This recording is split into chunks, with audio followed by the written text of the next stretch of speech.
सभी divine cell को मेरा प्रेम भरा नमन। माई सेल्फ ज्योति आज मैं आपके सामने सत्संग पेश करूंगी। अज्ञानतिमिरादस्य ज्ञानाञ्जनाशलाकया चक्षुरुन्मीलितं येन तस्मै श्री गुरुवे नमः। मैं अज्ञान रूपी अंधकार में जन्मी थी। मेरे गुरु के ज्ञान के प्रकाश ने मेरी आंखें खोल दी। ऐसे सद्गुरु को मैं बार बार नमन करती हूँ, मैं बार बार प्रणाम करती हूँ।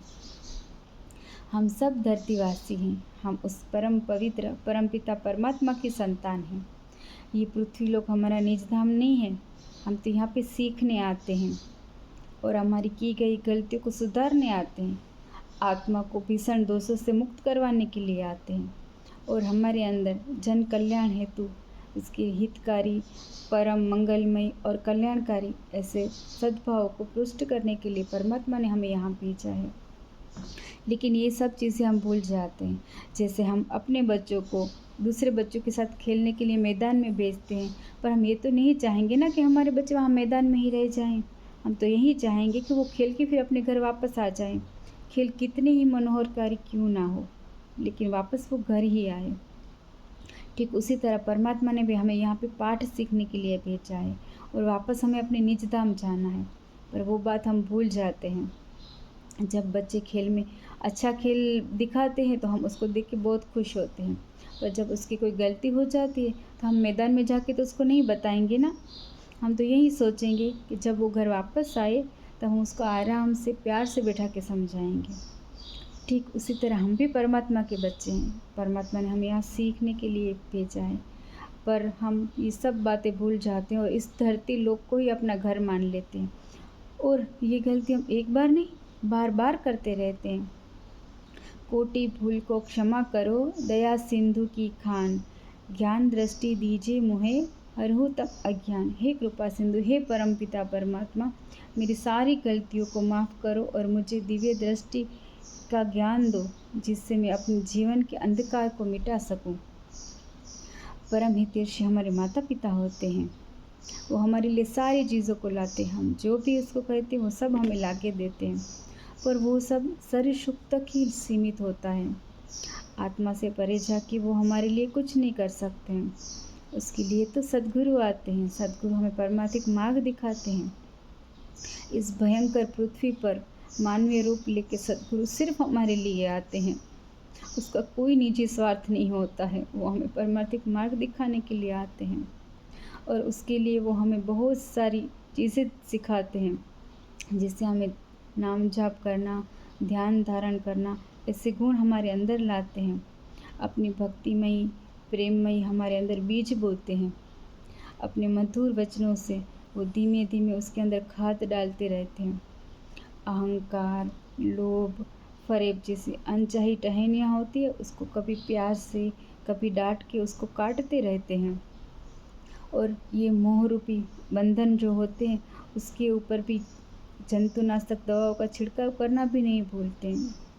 सद्गुरु अपने भक्तों पर छोटे बच्चों की तरह प्यार करते हैं, उसकी परवरिश करते हैं। पर कभी कभी हमारी परिस्थितियाँ विपरीत आ जाती है तो हम चिंतित हो जाते हैं। हम सोचते हैं कि हमारे साथ ऐसा क्यों हो गया, और हम परिस्थितियों को नज़रअंदाज नहीं करते हैं और उसके ऊपर शिकायत करते रहते हैं। और कभी कभी तो हम परमपिता परमात्मा पे भी संदेह करने लगते हैं। लेकिन हम ये भूल जाते हैं कि सद्गुरु हमेशा हमारे साथ होते हैं।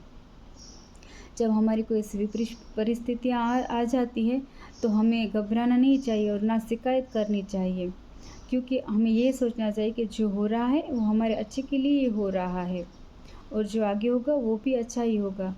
जो अभी अन्यायकारक परिस्थिति लग रही है वही परिस्थिति कल हितकारक साबित होगी। गीता का सार है, जो हुआ वो अच्छा हुआ, जो हो रहा है वह भी अच्छा हो रहा है और जो होगा वह भी अच्छा होगा। तुम क्या लाए थे जो तुमने खो दिया, तुम्हारा क्या गया जो तुम रोते हो। तुमने क्या पैदा किया था जो नष्ट हो गया, जो लिया यहीं पे लिया, जो दिया यहीं पे दिया। जो आज तुम्हारा है वो कल किसी और का था और परसों किसी और का हो जाएगा। परिवर्तन ही संसार का नियम है। इसीलिए हमें किसी भी परिस्थिति में नहीं घबराना चाहिए और कभी शिकायत नहीं करनी चाहिए। जो भी परिस्थिति हो उसमें हमें गुरु का हमारे परम पिता परमेश्वर का धन्यवाद करना चाहिए, क्योंकि जो भी है वो हमारे लिए अच्छा ही है। वो आज हमें समझ में नहीं आता, फिर कुछ दिन बाद, कुछ साल बाद हमें पता चलेगा कि नहीं, ये जो परिस्थिति आई थी वो मेरे लिए अच्छी थी, पर उस टाइम पे हमें ये चीज़ें समझ में नहीं आती है। हमारे सद्गुरु ये सब हमें सिखाते हैं।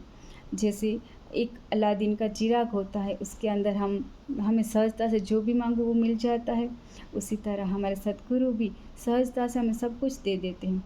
खुल जा सिम सिम कहते हैं, दरवाज़ा खुलता है और उसके अंदर सोना, हीरे, मोती, जवेरात बेनकाब होते हैं।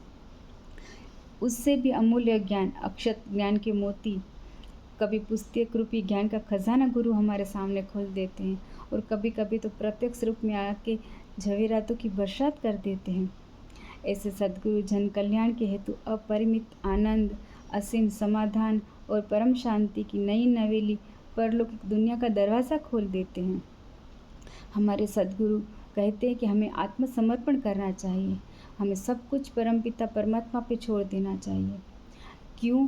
क्योंकि जो हमें नहीं पता हो वो जानते हैं। हमारे सद्गुरु हमारे मन की सारी बातें जानते हैं। हमारे सद्गुरु हमारे लिए बहुत कुछ करते हैं। हमारे अंदर हमारे गुलाब के फूलों को खिला देते हैं और बगिया को सुंदर बना देते हैं, जो बहुत मनोहरकारी होती है, उपयोगी होती है। हमें यकीन मानना चाहिए कि सद्गुरु हमारे लिए जो भी करते हैं सब कुछ अच्छा करते हैं। ये हमें गांठ बांध लेनी चाहिए।